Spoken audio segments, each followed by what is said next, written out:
Straight ahead on WBKB News at 11, a motorcycle accident in Sheboygan County yesterday claimed the life of a Petoskey man.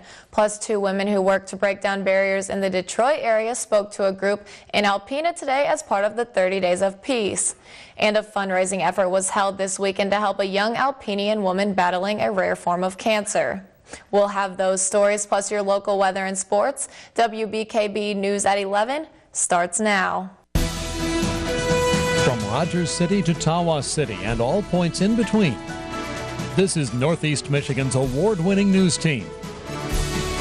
Your source for news, weather, and sports. We are WBKB News at 11. A Petoskey man is dead after his motorcycle ran off the roadway and hit a tree yesterday in Sheboygan County. Good evening, I'm Ashley Reed. Sheboygan County Sheriff officials say Don L. Bester was driving his motorcycle southbound on Old M37 south of Wildwood Road just after 4 p.m. yesterday when he ran off the roadway along the embankment and went airborne. Bester was ejected off of his motorcycle and thrown into a large tree. He was pronounced dead at the scene. The Tuscarora Township Police Department, Tuscarora Fire Department, and CLSS all assisted at the scene. Two women from Wisdom, a women's multi-faith group from Detroit, spoke at the Alpena County Library today as part of the 30 Days of Peace in Alpena. Wisdom is a group of women who actively work toward breaking down barriers in the Metro Detroit area through educational programs and partnerships with nationally recognized nonprofit organizations. St. Paul's Religion Studies and the Lutheran, Anglicans, and Roman Catholic Covenant of Alpena presented this panel in an effort for the community to find ways to promote peace within friendships. We live in a pretty segregated culture up here, so hopefully we can get some diversity in our thinking and arrive at some peaceful solutions to promoting peace throughout the world. Bobolt said it was important for both men and women to come to the event. The presenters, one Jewish and one Baha'i, addressed how childhood influenced their current ideas and practices. They also talked about the roles of women in traditions, how they've handled stereotyping, and their involvement in interfaith initiatives. This is Alpena's 7th annual 30 Days of Peace. Events will conclude on October 11th. Two people were transported to Alpena Regional Medical Center following a single vehicle crash on Friday. The Montmorency County Sheriff Department and Tri-Township EMS and Fire responded to the report of the single vehicle rollover. It happened on County Road 487 near Coleman Road in Briley Township. No further information was reported. The Michigan Air Tour ended today. Planes departed from Sawyer International this morning and headed for their last stop, Greenville Municipal. The Michigan Air Tour, hosted by the Michigan Aviation Association, began Friday in Tuscola County. It is a celebration of aviation in Michigan. At each stop along the way, presentations were made outlining the economic importance of each airport to its local community. A lot of people look at airports as being sort of a drain on the economy, and the actual opposite is true. An airport is very much like a highway. It brings people in for tourism at the very least. It brings a lot of business, and a lot of businesses want to be where an airport is for accessibility. It also provides other useful services such as air taxi, air ambulance, firefighting, search and rescue. And a lot of people don't actually realize how valuable an airport like this can be. At yesterday's stop in Presque Isle, Seisinger said the airport there makes the tourist town more attractive, as it allows travelers to fly straight into town. It also has a hard surface runway and taxiway, as well as fuel. This Michigan Air Tour began in 1929 and is the country's oldest, longest-running air tour. This year, 73 people signed up to take part in the tour with 34 different aircrafts. More than half of those participants were Canadian. A cancer benefit was held yesterday at the Alpena VFW Hall for a 23-year-old Alpenian woman who is suffering from a rare form of cancer called sarcoma. The Cure for Chloe event included a large auction with items donated from businesses around the state of Michigan, a bake sale, raffle, karaoke contest, and more. A dinner was also held from 5 to 7. Funds from yesterday's event will be used to cover medical expenses and fuel costs for treatments. Chloe and her husband Evan are also trying to start a trust fund for their 2 young children. Sarcoma is becoming more popular in our area.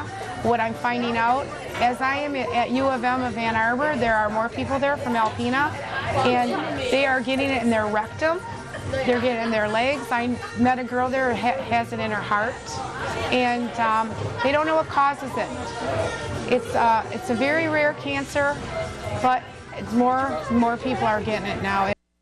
Sarcoma is a cancer of the muscle that spreads through blood to other parts of the body and searches for soft tissue to attach to, such as the heart or lungs. Chloe has been fighting her battle for 2 years, and now the sarcoma has spread to both lungs. Her mother stresses that people need to be aware of the cancer and see a healthcare professional if they have a persisting pain in a certain area. People gathered at Westminster Park in Rogers City yesterday from 10 to 6 to enjoy the Kiwanis Fall Festival. The Kiwanis Club began sponsoring the annual festival 2 years ago. This year, the festival offered a farmers market, bounce house, musicians, arts and crafts, and a number of different vendors. Well, this is our last real good outdoor event. I mean, after this, Mother Nature kind of shuts us down, and everyone has a chance to come out and enjoy and celebrate fall. And again, with the weather the way it is and all the produce and the arts and crafts, it just makes a nice blend. Extra money raised from the festival goes toward the Kiwanis Club, which is an international service that raises money for communities, families, and projects. Michael Myers serves as a board member for the Rogers City Kiwanis Club. We raise a lot of money for playground equipment, scholarships. We do a lot of scholarships for the Key Club up at the high school. The Kiwanis Club sponsors the Key Club up at the Rogers City High School, and we award scholarships every year to some of those kids. Coordinators say the Fall Festival seems to get bigger each year, and they hope that by word of mouth, it will continue to grow. Coming up next on WBKB News at 11, after a piece of artwork at Grand Valley State University was removed last week, upset students are acting. Plus, find out what New York-based company stock took off in its market debut. All that and more after the break. Welcome back. In state news, there have been new developments surrounding a local piece of artwork that is making the rounds across social media. Earlier this week, officials at Grand Valley State University removed a piece of art, saying it was for safety reasons. It came after videos surfaced on Vine and YouTube showing people riding the artwork in an attempt to imitate Miley Cyrus's music video Wrecking Ball. The story of the wrecking ball in the video imitating Cyrus has currently made the rounds. It's been on national TV and in plenty of newspapers nationwide. And now some students have realized they can use the wrecking ball's popularity for a good cause. Sarah Schmidt is a freshman and knew all about the ball before she even took her first class there. She hadn't gotten the chance to ride on it like everyone else had, but she and her friends realized the wrecking ball was generating so much attention that it was the perfect opportunity to capitalize. So they used it to get profits they needed to donate to Relay for Life, selling t-shirts for $10 a piece and donating the profits to the cause. They were expecting 50 to 100 t-shirts to be sold and $200 or $300 to go to Relay for Life, but they have already exceeded 1,000. A sign that these kids really want their ball back. And now it's time for some of today's top financial stories with your Money Watch. American Airlines and U.S. Airways want to know why the government is saying no to their proposed merger when it said yes to so many others. The two carriers are asking a judge to order the Justice Department to turn over documents about 4 previous airline mergers, including the United Continental hookup. The government is suing to block a merger between American and U.S. Airways, saying it will hurt competition and raise prices. The New York-based tech company Rocket Fuel is looking to keep the momentum going. Its stock took off Friday in its market debut, up 90% to top $62 a share. Rocket Fuel focuses on artificial intelligence and trades on the NASDAQ under the symbol FUEL. Officials from President Obama's administration are expected to visit Detroit Thursday to meet with local officials and community leaders. The meetings are part of ongoing discussions involving the White House amid Detroit's financial troubles. This summer, the city filed for the largest municipal bankruptcy in U.S. history. GasBuddy.com and AAA of Michigan put together state and local gas prices. The highest price for gas in Alpena right now is coming in at $3.39 at Shell. The lowest price is at $3.36 at Admiral. Across the state, the highest gas price is $4.15 again in Copper Harbor. The lowest price for gas in Michigan is at $3.21 in St. John's. There is still much more to come on WBKB News at 11. Shannon McGrattan will be in with a look at sports, and I'll be right back with your weather forecast. Stay tuned.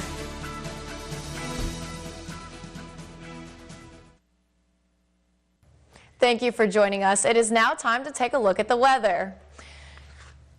Today, the high was 54 degrees. The normal high for September 22nd is 66 degrees, so we were lower for this time of year. The record high for this day was 87 degrees back in 1941. The low today was 40 degrees, the normal low being 44, so we were lower for this time of year. The record low for this day was 27 degrees back in 1929. The sunrise was at 7:22 this morning, and the sunset tonight was around 7:31. Currently here in Alpena, temperature is 36 degrees. However, it really feels like 41 degrees with the humidity level at 96%. Taking a look at our satellite and radar, sky conditions are clear for the most part everywhere up in the northeast. It looks like it will stay actually mostly sunny until Saturday, when we'll have our first chance of showers. Tonight it's looking to be partly cloudy, 39 degrees as a low with north wind 5 miles per hour. Tomorrow sunny with a high of 58 degrees, east winds about 5 miles per hour. Tomorrow night it will be mostly clear with a low of 38 degrees, southeast winds at about 5 miles per hour. And now taking a look at our week ahead in our extended weather forecast, it is going to be sunny all week up until Saturday, when it's slight chance of showers but mostly sunny. We will keep working up all week. Temperatures hit 67 degrees on Thursday and then a high of 70 degrees on Saturday. And now it's time for today's photo of the day. Today's photo was sent in by Barb Janicki of Lachine. Barb sends us this picture of her giant hibiscus. She says they are about 8 to 10 inches wide. They only last a couple days, but new ones bloom every day. Thank you, Barb, for sharing that photo with us. If you have a photo you would like to send us, email a photo along with a short description to news@wbkb11.com. Now time for some of today's top medical stories with your Health Watch. The government is going to track millions of medical devices, from pacemakers to hip replacements. The Food and Drug Administration put through new rules requiring most devices to carry a unique code that will be stored in a public database. Officials say that will make it easier for hospitals to respond if a patient's device is recalled. A new report shows that significant progress has been made against cancer. The American Association for Cancer Research says since 1990 there have been more than 1 million fewer cancer deaths. Researchers also say the number of people surviving cancer continues to increase. More than 13 million people are cancer survivors today. And researchers say American teenagers are eating better, exercising more, and watching less TV. A study in the journal Pediatrics followed 9,000 kids during the last decade. Adolescents ate more fruits and vegetables and less sweets. They also spent more time on the move and less time in front of a television. Doctors say this may explain why childhood obesity rates are leveling off. In national news, the standoff between security forces and terrorists at a mall in Kenya may be nearing an end. Military officials say late today forces launched a major assault to free hostages. CBS's Marley Hall has the latest from New York. Military helicopters circled the Westgate shopping mall in Nairobi as security forces moved in to rescue most of the hostages still trapped inside. A Kenyan military spokesman says Sunday's operation was to end its two-day standoff with 10 to 15 gunmen. Officials say security forces retook control of most of the mall. Our multi-agency response unit has had to delicately balance the pressure to contain the criminals with the need to keep our people safe. Gunmen stormed the upscale mall Saturday. People with cameras captured shoppers running from the gunfire as the siege began. He shot at my head, but luckily it hit the wall behind me, so that's when I nearly blacked out. Officials say police and the military helped evacuate more than 1,000 people, even as the gunfire continued. But at least 68 people died and more than 175 were injured, including 5 Americans. Al-Shabaab, an al-Qaeda-linked group from Somalia, is claiming responsibility. Secretary of State John Kerry says the attack is a clear violation of what's right and wrong. It represents the seriousness and the breadth of the challenge that we face with ruthless and completely reckless terrorists. President Obama says the U.S. supports Kenya's efforts to bring those behind the deadly attack to justice. Marley Hall for CBS News. Officials are starting to identify those who died in yesterday's attack. They are from countries around the world, including India, Britain, France, and Canada. Sports is coming up next, but first, Shannon McGrattan is here with a preview of what's ahead. Shannon? The Tigers coming back in the bottom of the 9th last night and winning big in the 12th. Also, if they were able to get a big win at home today. And the Lions on the road facing the Redskins. Stay right here on WBKB for all that and more as the news continues. Baseball, the White Sox getting the best of the Tigers in their final regular season at home today. Detroit trailed by as much as 5 in their 6-3 loss. So not the best way to end their home regular season games, but they go on the road tomorrow night. So we'll see if they can continue See if they can pull off that win. Well, coming up next on WBKB News at 11, hundreds of bikers from the East Coast gathered in Baltimore today for a ride against violence. Stay tuned. Hundreds of bikers from different states joined together for a ride against violence today in Baltimore. The group's first stop was a family recently touched by tragedy. Motorcycle clubs from all throughout the East Coast gathered in downtown Baltimore to ride on a special mission of peace. Participants said they do it to get the streets safe again. Miss Pat from the Heart of Philly said it is time to bring people together so everyone can stop hating each other and be friends. Miss Pat organizes rides in various cities. With all the violence in Baltimore this summer, she felt the bikers could roll out something positive in the community. The riders made the trip with the help of Baltimore police. After leaving City Hall, the group rode to the home of 9-year-old Kenneth Worrell, a little boy who was shot last week in Cherry Hill. Riders want to grab the attention of kids because by reaching them, they can stop the cycle of violence and show them that there's another way. You don't have to sell drugs or carry guns. I think that's a great way to raise awareness message. And kind of get kids on the right path. And the fact that they stopped at his house for the first stop shows you that people are there watching out for you. It's a good day for them, probably. Remember, you can read more about our broadcast stories and get the scoop on more news items online. Just visit WBKB11.com for sports, weather, and news updates anytime, day or night. Or add us on Facebook at facebook.com/WBKBTV. That will do it for tonight's show, but be sure to catch Kelsey Fabian here tomorrow morning on 11.3. Have a great night.